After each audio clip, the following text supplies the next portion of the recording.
So in this video, we're going to look at the book of Zephaniah. So we're right in the middle of the prophets, and they can be somewhat difficult to read and understand, but hopefully by answering our 8 questions, we can shed a little bit of light on the major prophets and also the minor prophets. So let's answer our 8 questions about the book of Zephaniah. When we think about who wrote it, that would be Zephaniah himself, and he identifies himself in chapter 1, verse 1. When we think about who was it written to, he was an urban prophet, and he was writing to Judah, but he was really focusing on the city of Jerusalem itself.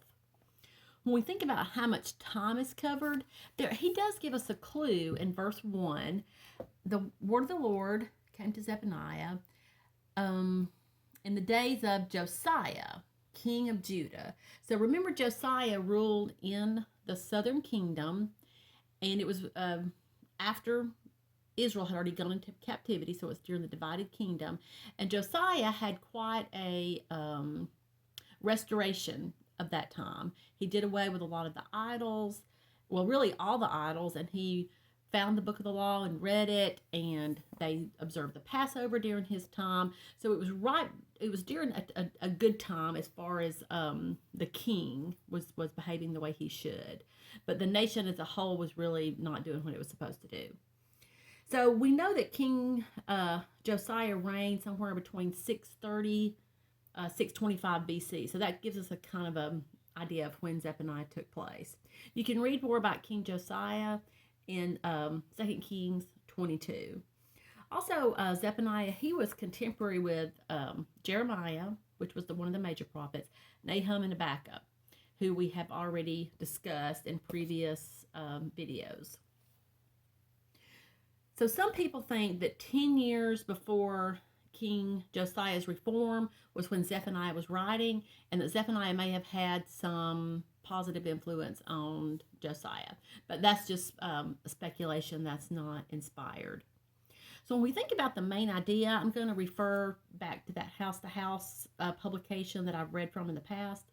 Zephaniah's ministry is just before King Josiah's great reformation in Judah. The prophet warns of punishment to come upon the people of the Lord and their heathen neighbors.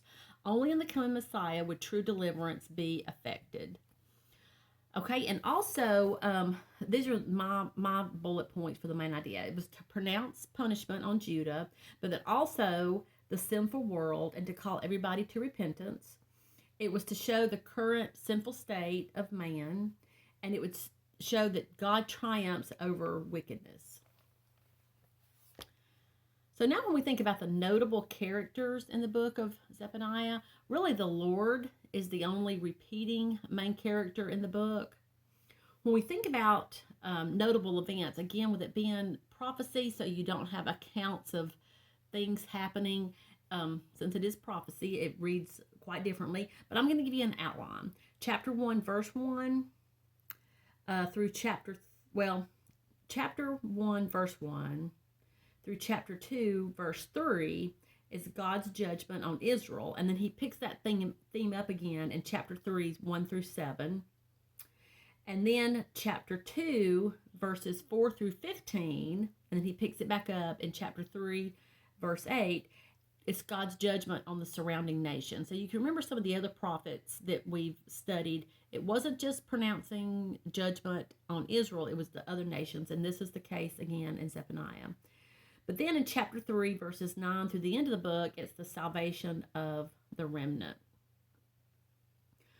When we think about where on the timeline, I've already mentioned that it was during Judah alone, because Israel had already gone into captivity at this point.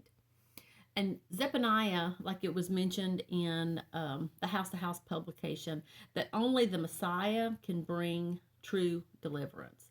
So it kind of points to Jesus. There's no, or I couldn't find any verses that directly pointed to Jesus, but this, the whole concept of deliverance and redemption points to Jesus. When we think about why I studied the book of Zephaniah, it's one of those things to help you realize that any unrepented wickedness at some point is going to be punished by God. You cannot hide from God. And that's really brought out in chapter 1, verse 12. At that time, I will search Jerusalem with lamps, and I will punish the men who are complacent, and those who say in their hearts, the Lord will not do good, nor will he do ill. Their goods will be plundered, and their house will be laid waste. Though they build houses, they shall not inhabit them. Though they plant vineyards, they shall not drink wine from them.